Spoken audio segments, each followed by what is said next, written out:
Hey, leaders and go-getters. If you're here, you're all about growth, pushing boundaries, stepping up, and making an impact. But when it comes to your career, are you leading the game or just playing along? Whether you're chasing a promotion, switching careers, or just want to stand out, it all starts with one thing: your executive summary. And guess what? We've got the Ultimate Executive Summary e-playbook, and it's 100% free. This step-by-step guide will take you from a blank page to a bold, standout executive summary that grabs attention and gets results. It's time to stop blending in and start owning your career story. Download your free copy now at leadthegame.org/free resources. And while you're there, check out 3 more powerful tools to help you take control of your career. Don't let your resume ride the bench. Get in the game. Head to leadthegame.org/free resources and grab your free e-playbook today. Now back to the show.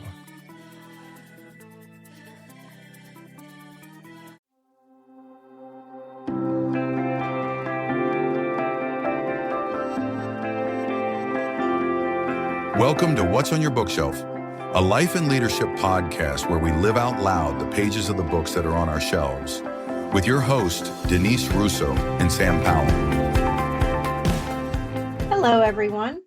Welcome back. It's another episode of What's on Your Bookshelf. This is our life and leadership podcast where we're living out loud the pages of the books that are on our bookshelves. My name is Denise Russo. I'm here today with my friend and co-host, Sam Powell, and we are in the middle of a book called UnF Yourself, Getting Out of Your Head and Into Your Life by Gary John Bishop. I'm not sure what we're going to really be talking about today. It feels a little uncertain, but Sam, how are you doing? I'm good.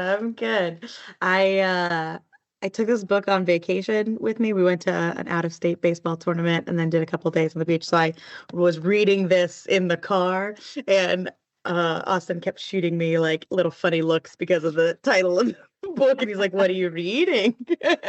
So he still thinks his book title is hilarious and likes to tease me about it every time he sees me with it. But I was reading it as we were driving, so he had a good time. I love that. So Vincent saw the book and right away he wants to read it. Granted, he's a little bit older than Austin, and Vincent's been watching this podcast called Diary of a CEO. Mm-hmm. And it's a decent podcast. I mean, for me, it's a little bit boring, but Vincent loves it. And so he said to me the other day, he's like, "I want you to listen to this episode, but I have to tell you, there's going to be some swear words, and they talk about SE blank." And I was just like, okay. Okay, Vincent. That's cute. Even though he's a full-grown adult at this point. Yeah, he's 20. He's going to be 21 this year, but God love him. So we're talking about today embracing uncertainty, which is a really interesting take on this book, because the book is really about you kind of having more certainty. It feels like getting into your thoughts and getting better clarity in your life. But this is sort of switching on us and talking about how really it's about not getting stuck in your thoughts and embracing things that you don't know about or you can't control.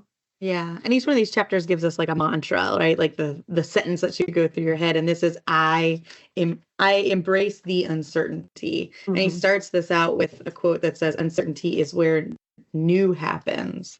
And I mean, I think you're right. This is really, he gets into like, he starts it out with like, we're addicts for prediction, right? We want to know what happens next. We want, like, we're wired for it, essentially, right? It's a safety mechanism back from our, ancestral days of, there were threats around, there's lions who are going to eat you, there's, food to be found, all that kind of stuff. And so we want and we crave predictability, which, I think like we've covered that a lot through different books. Like, it was part of Atomic Habits. That's part of,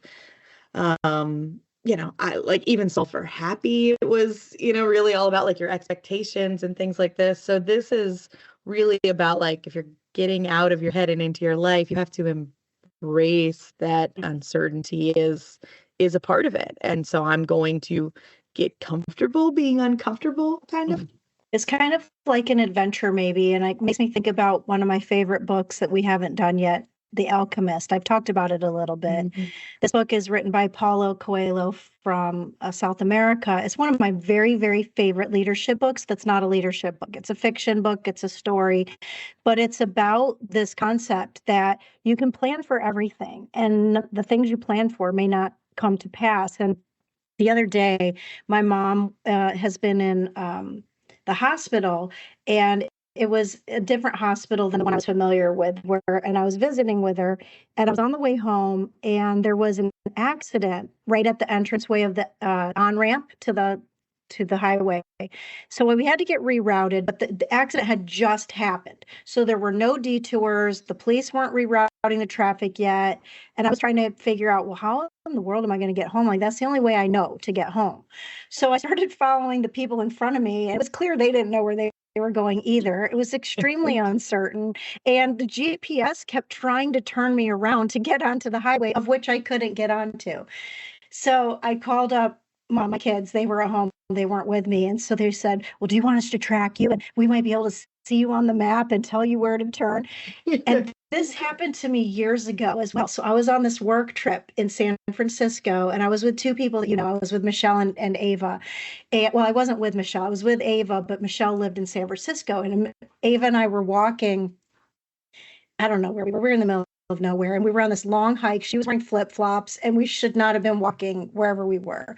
And so we had to call her Michelle, and she literally went on like some sort of device and was tracking to tell us, okay, you're going to see a red light coming up in about 500 yards and turn right there. And it took us, I don't know, felt like 10 hours to get back to some sort of civilization, but it ended up being kind of fun in a twisted way because we were super tired and had lots of blisters at the end.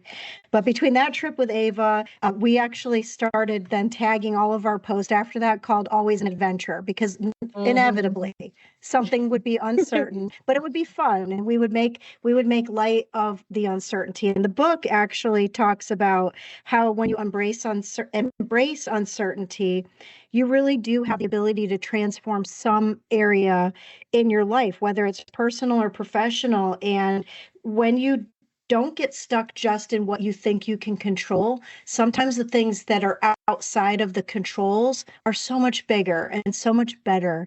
And so anyway, back to the story about where I got lost the other night. It ended up just being a really great conversation with Vincent, because he stayed on the phone with me till I could find the highway, but it wasn't about turn left, turn right. He was just talking about that podcast that I was mentioning to you. Yeah. And so he was sort of watching it while I was trying to find the highway.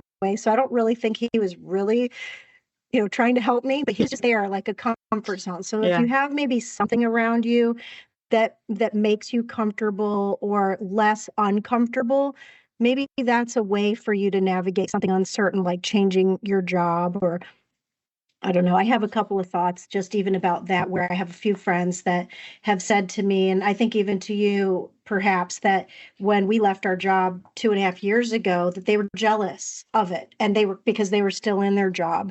And I thought, isn't that a funny way to think about it? Because I'm facing a lot of uncertainty where they still were getting paid on Friday, and yet there was something mystical about the idea of going into something different that wasn't keeping them stuck. Yeah. Yeah. And I always say that like everything you want in life is just outside of your comfort zone. And I think that's really what he's getting to here, is that, he said, I love this part. He says, when you stick with what you're comfortable with, doing the same things you've always done, you're in effect living in the past, not moving forward. And he talks like everything leading up before that was basically like, we're wired to avoid risk. Those are survival instincts from the past, but they keep us from living now because we don't have, most of us don't have those types of like food insecurities and things like that. Now, at least people are probably listening to this podcast don't, right? And so it's a lot of what served us and how we're wired just doesn't serve us. And so we think that, and we kind of are tricked into thinking that comfortable means that's what's good, when in reality, like all of those things that you don't have are outside of what you're doing right now, right? Like if they were inside of it, you'd already have them. But if you want something that you don't have, it's because you got to push outside of, the certainty, the comfort zone that you've got. Yeah, I love this part of the chapter because the part you're talking about, he goes into saying that how can you go to new places if you never leave your house? And I was just this week talking with somebody who I worked with many, many years ago in the entertainment side of or event side of the business. And it was a conversation because there's a possible intriguing, interesting thing that I want to try. I don't know if I'll get an opportunity to do it or not yet. It's kind of uncertain, no pun intended, I guess. But it got me to thinking about my career past. And I not long ago was on a podcast where I was trying to describe to someone how you can live almost like two different lives at the same time. Like, me because we're friends, but a lot of people in business, like if you look at me on LinkedIn, you might only know me as Denise, a coach, Denise, a leadership person, Denise, a corporate person, but maybe not Denise, a person that has produced festivals and concerts and events and worked for some really cool brands and properties. Not unlike if somebody looks at you and if they know you only from just the last year or two, they might only know you as Sam, the owner of Lead the Game, or Sam, an executive coach, and not all the other things that make up the quilt of who you are. And so when this part was talking about stepping outside of your house, it's really about what are the things, if you're someone maybe listening and you really don't like where you are, but what are the things that you like what you do? And maybe you go do those things somewhere else where you could like the place that you are. Or maybe you like where you are, but you don't like the things that you're doing, but you like where you are because you like the people. And that's great too. But eventually those things, if you don't have all those ikigai legs balanced, you get burned out. Yeah. Yeah. And I think you're totally right, because I hear that all the time from people. I was actually just talking to somebody this week. I had posted something on LinkedIn, and like it was one of those things, like I've been trying to be really regimented with my posting, like certain things on certain days, and like just seeing how that goes, right? I'm playing around, experimenting. And one of the posts I did, it was like it actually went out while I was on vacation. Like I had done it, scheduled it, hadn't thought about it.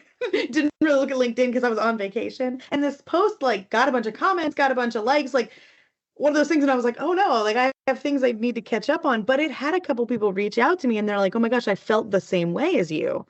And I was like, oh, okay. And so it like sparked a couple of conversations. And one of the ones I was just talking with somebody earlier this week, she was telling me that like she thinks it's time to leave her job, right? Like she's like, it just feels like it's time to go, but there's, some real hurdles in her way to like make those things happen. But she said, it's so hard to let go of the current, right? Current situation that you're in. She's like, but then the question I turned around and asked myself is like, what's the cost of, not doing it, right? Of letting myself stay, of doing those things. And I think that's really what I think that goes along with what you're saying of like, maybe you like certain things. Maybe it's hard to let go because it's like, this feels safe. This feels secure. I like these certain things I'm doing, but taking that step, taking that uncertain movement can get you somewhere that maybe is an environment you blossom in. The environment we sit in is so important. And I think that we forget that often because we just are so adaptable, right? We talked about this with all of the year of happiness, right? The, you would get a TV and then you get a bigger TV and you just adapt to it. It's that hedonic adaptation of like, it's all fine now, right? Like this is now what I'm used to. And so it doesn't feel as exciting. And I think the same on the opposite, right? Like you just get used to the situation you're in and you don't realize how much it's draining you or how much it's keeping you stuck in a place that isn't where you want to be, right? And like I said this to my friend as we talked, I think I said it 5 or 6 times. I was like, I think when we feel the way you're feeling, we owe it to ourselves to really try, right? To really think down the path. It doesn't mean you have to quit your job and make crazy moves and do all those kinds of things. It just means that you have to take your feelings seriously and think about okay, if I were to make this change, what's the next thing I would have to figure out, right? Those big hurdles I know are in my way. Yeah. How would I get around those? And I think sometimes we just get so stuck because it's like, well, that feels uncertain. It's like, well, then go make it certain, right? Like Yeah. go take the action that gets you in the game.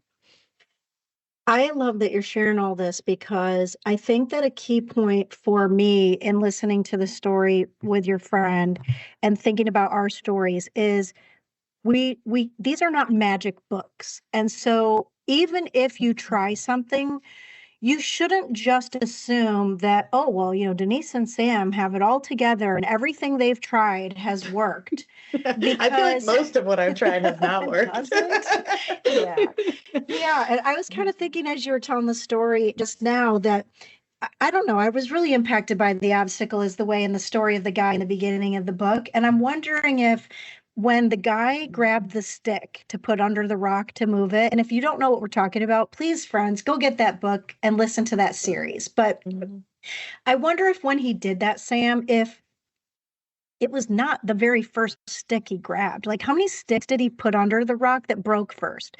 Or how many things did he try before he went into the woods to grab the stick to move the rock? Because sometimes the thing you're trying to do isn't the thing. And it makes me think about several years ago, I was in a role and I loved what I was doing and I adored the people that I was working with, but there was just something out of balance. There was just something that was making me go home at night and just cry and be unhappy, despite loving the people and loving the purpose and loving the activities and all that. There's just something was missing. And a mentor of mine who I ended up talking to her last week, she was helping me remember about how I felt when I first took that job, because I loved the job I had before that one too. And I loved the people I worked with in that one too. But something pushed me to try the new thing. And it ended up being like so much good in it that sometimes when you have an obstacle at work or maybe you just don't like it anymore, you forget what it was like when you did like it. And really a long time ago, years ago, I was responsible for onboarding mostly college students into their role working for an airline, a brand new airline, or not a brand new airline, but a brand new office for a pretty aggressively creative airline. And in the onboarding, I remember having something with them where I would take pictures of them at the last day where they were all excited still and saying, try to capture this thought and memory and feeling that you have right now, because you're excited right now. You're starting a new job. You're at the end of your college career, maybe. You're about to take some exciting journeys on airplanes to places maybe you've never been before. And be excited about that, because one day something's going to happen and you're going to forget how you feel today. And I recall having someone years later that we remained friends say to me, I still look at the picture because I sometimes need to remind myself that when you're in the middle of a valley, that the valley also has a high to it. You get out of the valley and you get back to somewhere else. But if you stay stuck, it's like Theodore Roosevelt says in the book, in any moment of decision, the best thing you can do is the right thing. The next best thing is the wrong thing. But the worst thing is to do nothing. And that's sort of the idea, right? Like you could stay stuck. You and I both had learned from a leadership development instructor through some of the programs we've been in. And one of the things he said is that stuck stinks. Why would you want to stay stuck? And yet people do. Yeah. Right. And it's what he's talking about in this chapter is like, it's because outside of stuck is uncertain. And we just have this huge aversion and and then we get into like all that comparison of other people. We see, other people's flashy successes on things. And he goes right after the Theodore Roosevelt quote, which I also like highlighted. I even think like I typed it up and posted it because I was like, I love this. Like, yes, because like this is the thing I tell clients all the time. Like, you can't do nothing. Like, if you have this dream and you have this vision, like you just, again, like you just owe it to yourself to give it like the old college try. Like, go see if you can make it Yes. happen. Go figure out what's in your way. But then he goes in and he says here that, like, you know, if you look at any of like the most successful people, he's like, most of them doubted it every single day, sometimes hundreds of times per day. That's right. They sat there just like you are right now, wondering how they would make it, whether it was all worthwhile or whether they had what it takes. And I think that, like, I have this calendar on my desk that I love. And the quote the other day was, feel the fear and do it anyway. And I think it's that, like, to embrace uncertainty, to get what you really want out of life, you have to be afraid, feel the imposter syndrome, feel the doubt of, can I do this? Can I make it? And do it anyways, right? Like, that's what Teddy Roosevelt's saying. It's like, the worst thing you can do is nothing. You know, doing the wrong thing is better than doing nothing, right? Because you've learned nothing, you've grown in no way. You know, you're just staying stagnant. And I love that he, like he said, it's about like living in the past, right? If you're not pushing yourself into a little bit of uncertainty, you're living in yesterday, not tomorrow. This part of the chapter is actually called Paradigm of Potential, and it is exactly what you're describing. And how many people say things like, well, I'll do this thing once I buy a house. Yeah. I'll do this one thing once I get this car situated, or I'll do this thing once I fix my dishwasher. I'll do this thing once I have kids. I'll do this thing once I get promoted. But what are you really waiting for? Or why aren't you willing to try something? Like when you and I first left our jobs, it was only a matter of, I don't want to even say weeks, it was probably days when we said, let's just do something and let's just try it. Maybe nobody will want to do the thing that we want to try to do. And the thing we tried to do was audacious, it was big, it was bold, and it ended up being great. It didn't turn out to be what we dreamed it would look like exactly, but didn't it turn out to be pretty great, not just for the participants, but for us too? Yeah, absolutely. I think it was great. And again, like, even the things, quote unquote, went wrong, right? Or didn't go the way we thought they would, like, we learned from them, you know, everybody else learned from them. It was just sort of this like adventure, like you had said at the very beginning, right? Like, sort of what it was. And I think that that's what we forget so much, is like, and I think that's where the obstacles, the way was so powerful, was like, just get moving down the path. Like, if I could just push people into their life, I would be so much happier, right? Like, just take a step forward, just do it. Like, it drives me crazy when people are like, oh, I wish I could do this, I wish I could do that. And it's like, then just go do it. Just do it. Just go do it. And John Maxwell has this quote that's like, and I'll get it a little wrong, but he's like, so many people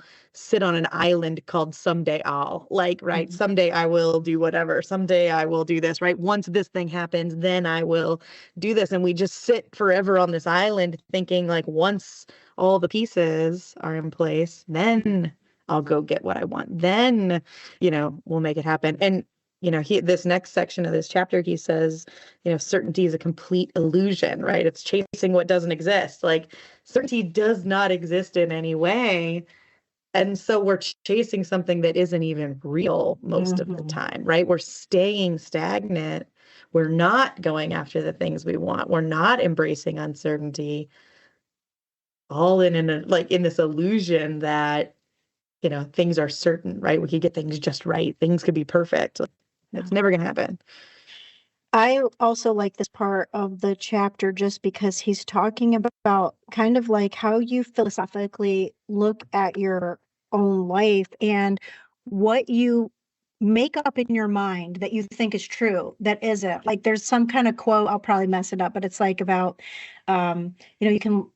you can look at your past, and the past you can't change, and then the future isn't certain, but the present is a gift type, some kind of quote like that.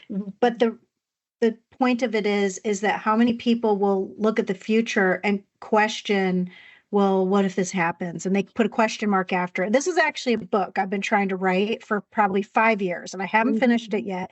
But the idea about it is what if you just changed your mind and changed your thinking from, instead of saying like, well, if I don't like my job and I quit, what if I don't find another one? Or if I don't like where I live and I decide to sell my house, but I'm not really sure where I'm going to live, what if I then end up being somewhere I'm unhappy? But in changing the question mark to an exclamation mark or shifting the sentence says, what if I leave where I'm unhappy and the place I go, I'm way more happy? Because it's almost like you're putting this story into your head of whether or not you're going to have the thing you want. And you don't know till you get there. Right. Right. And I think we have so much more of a bias for making it work than we give ourselves credit for, right? Like we're so afraid to like move, but once you get going, you're going like we're fighters at the end of the day, right? Like we fight for the things that we want. We fight to survive. We fight for the next step, right? Like this, the world is riddled with stories like that. And so it's like, if you just get yourself into motion, get yourself into action, then I feel like embracing that uncertainty becomes a little bit easier because the obstacles become the way, right? Like you just end up facing whatever it is that's coming at you. And sometimes you have to make decisions not based on what other people say, think, or do, right? Yeah. So that's like the next part of this chapter, which is you might step forward and try something unique or different, and you might be judged by others. But the only judge in the situation is really yourself. And if you have a faith, in whatever your faith is in. But the reality is that if you try nothing, just because somebody says, oh, that'll never work, or, oh, what, that's not safe to do that, or, oh, well, you should do this other thing. I don't know who your mentors are, but typically you can assume that the people that you around are the people that are either going to lift you up or pull you down or keep you where you are. There's like no other laws of energy that are different, right? You're either moving forward, you're moving backwards, or you're staying still. Yeah. Yeah, absolutely. And when I think about everybody I've worked with who's made some bold move, right? They're like, this is the thing I want, and like, let's figure out how to go get it. There hasn't been a single person who hasn't had somebody in their life judge them for it. And sometimes it's like their parents, their siblings, their friends, or whatever, right? Like where it's like somebody looks at you and goes, that's crazy. And like, I think those are like how you know you're on the right path. You need at least one person to go, are you sure about that? And then you're like, yeah, definitely. Because if it makes you uncomfortable, it means I'm moving into this space of uncertainty, and you can move smart, right? You can do things in an intelligent way, but like the judgment is real and it is going to come, and that's okay. Think about it. Is this person valid? Is what they're saying valid? Maybe, maybe not, but you move forward anyways. It's the point of the chapter, right? Embrace uncertainty. And I think it's in the word embrace, because that's the hard part of it, is you can kind of trudgingly go through uncertainty, but he's saying, really go head first and embrace it. He says that just because you're rejecting and avoiding uncertainty, that's like you're afraid of it. You're trying to control things that you think you can control. And in life, really, is that possible?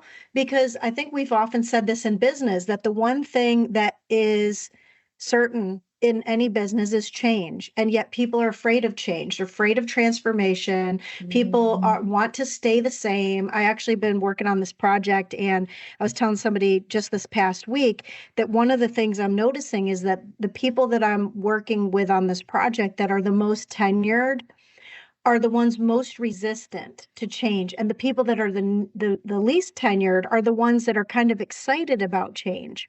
And when you get comfortable, you might be comfortable somewhere uncomfortable. I remember teaching a leadership class years ago where you and I used to work together. And I remember either seeing this story, or it was a part of a lesson I was teaching where it was talking about, imagine that there's these two people in a room, and there's this room only has two things in it, and a door. There's no windows. There's nothing else.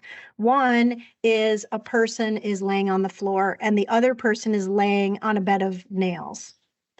And they're talking to each other about their life and about what they really want. And the one person on the floor is talking about how, wow, where I am is so much more comfortable than where you are. And the person that's on the bed of nails is like, well, no, I'm actually lifted up a little bit higher than you are. I can see more in this room with no windows.